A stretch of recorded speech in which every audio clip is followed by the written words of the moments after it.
Hi, today we're going to take a quick look at the Bris 14.1 foot and how I've got it set up here on Florida's Emerald Coast. It is late December 2020 and I've got the little boat out and was going to do some fishing, and I thought I'd give you a quick rundown.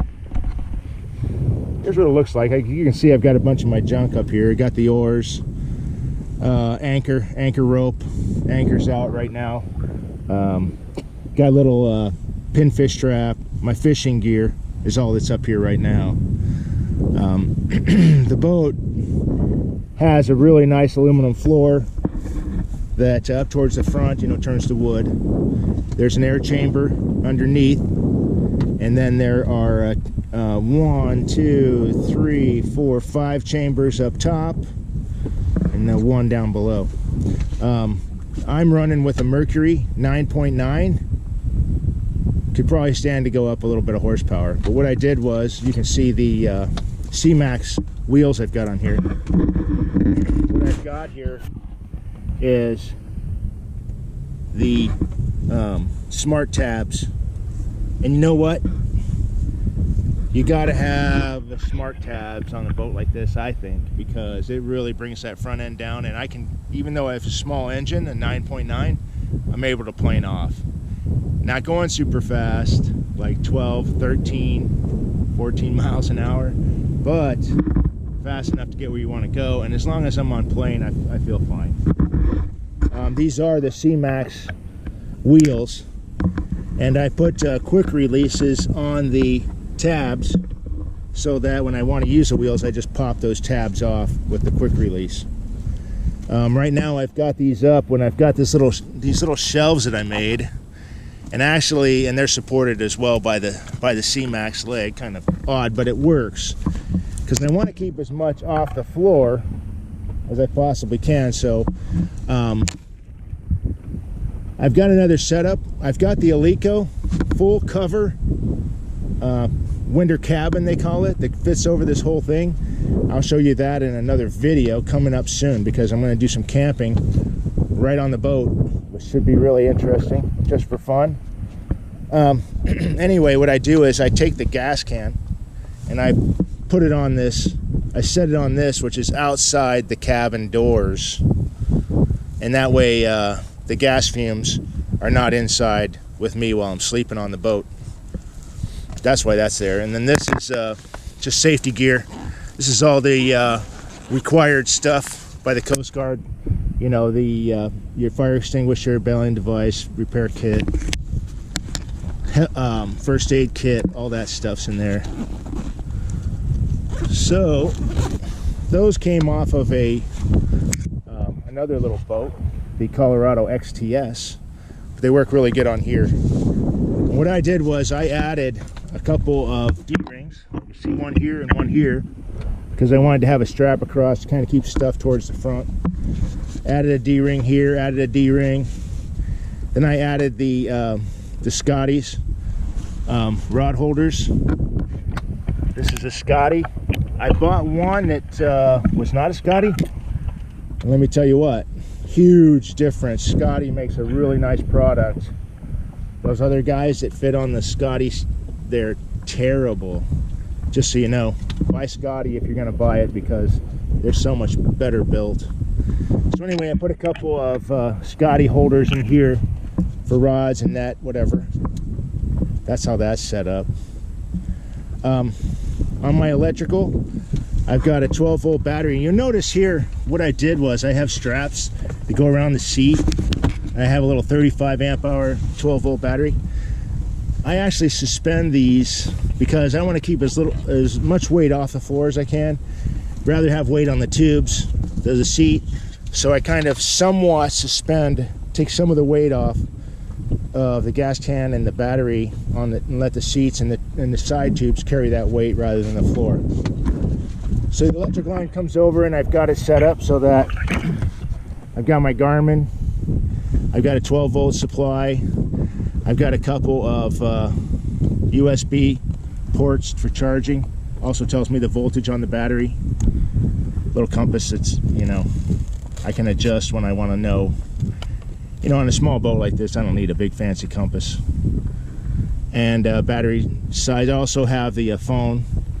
I like to run a couple of, I can use Google Maps and such like that on the phone, plus talk to people. Anyway, the Garmin, really necessary for watching the depths. You can see the bottom here, and the sound does have low, very shallow places. Back here I've got the transducer. You see it right there on the back. Now on the side over here, because again I'm trying to keep stuff out of the boat from getting so cluttered, I added these oar holders, but I've got my kind of a push stick that I use. It's adjustable, so I can push off the bottom if I need to. And I also have this the boat hook, and they're just off the side, and they'll just pop off when needed and then pop back on. Just to keep them out of the way, I put that over there. I also put a couple D-rings right here and right here to hold this bag, and that's kind of electronics, holds the Garmin, holds the tablet, has sunglasses, emergency rope, some other stuff that might be needed. The again, back to the Garmin, really a necessity to show depth, plus I keep track of my tracks. Now, keep tracks of my tracks. I also have in here this little cardboard box for navionics, because I like to use navionics just to see exactly where I'm at. I know I'm just local right now, but I do plan on possibly taking this little boat intercoastal all the way to Panama City and maybe Apalachicola. And if I do that, I want to have the navionics available just to keep an eye on what's happening. All right, we're gonna pull the anchor and then take her for a little ride. You can see how this 9.9 acts. Okay, I got the anchor up. Let's go ahead and give her a start. I like this little Mercury, boy, it starts very easily.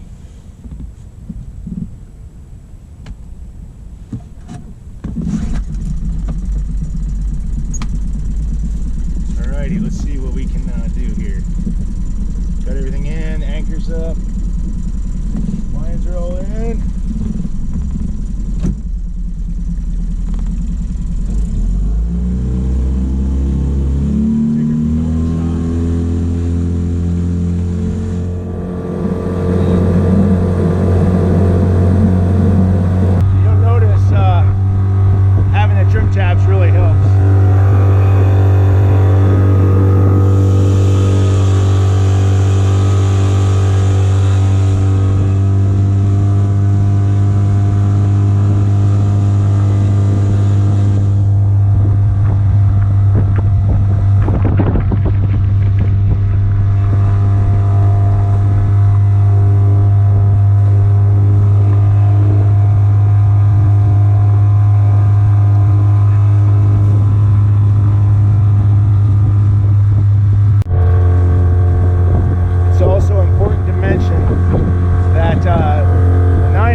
Okay, so I needed a boat trailer for this inflatable, and I looked all over and I was like, man, I don't want to spend that much money. Then I started measuring and I went, well, hell, it'll fit on my Lowes Flatbed. It's not exactly made for a boat. So I made this frame out of 2x6s, put some rollers on it. So after doing some measuring, I found that the center line of the side tubes comes to right there. So I was able to put rollers on, some PVC board. Anyway, this frame pops right out of here if I want to use it as a flatbed. The door flips up and in, so I'm not really even damaging that. It's solid. And what I do is right back here, I've got these hinges because these are not saltwater resistant, you know what I mean? They're not sealed bearings. So I really don't want to put the axles in the salt water. So I've got these little ramps, and I'll show it to you when I get down there with the boat. All right, the other thing that the flatbed did not have to carry this boat is a winch. But what I have is I had a doubler for my trailer hitch. So I took some parts that I had and I just bolted a winch right onto the trailer. You see, it's not actually attached to the trailer. It's attached to the hookup. Anyway, it works, and I didn't have to buy a trailer, so I don't know. You know, it's working for the time being, and I'll probably get a regular trailer at some point. I just wanted to get the boat in the water this year, and I was in a hurry, and I didn't want to spend more money on a trailer right away. And it works. You'll see it.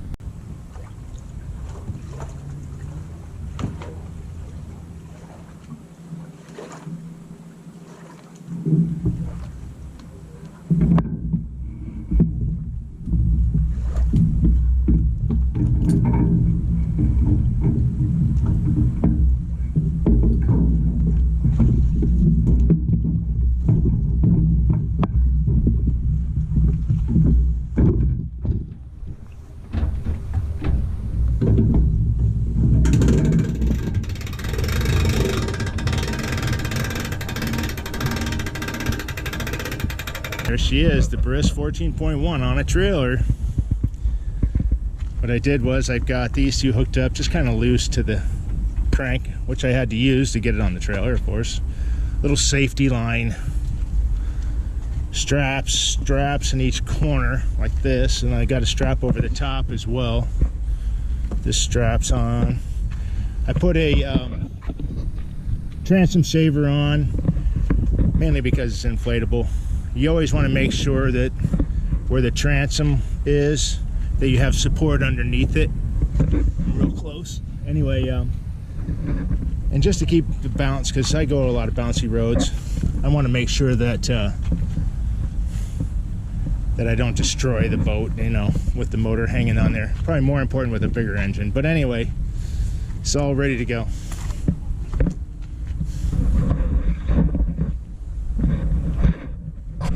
Headed home.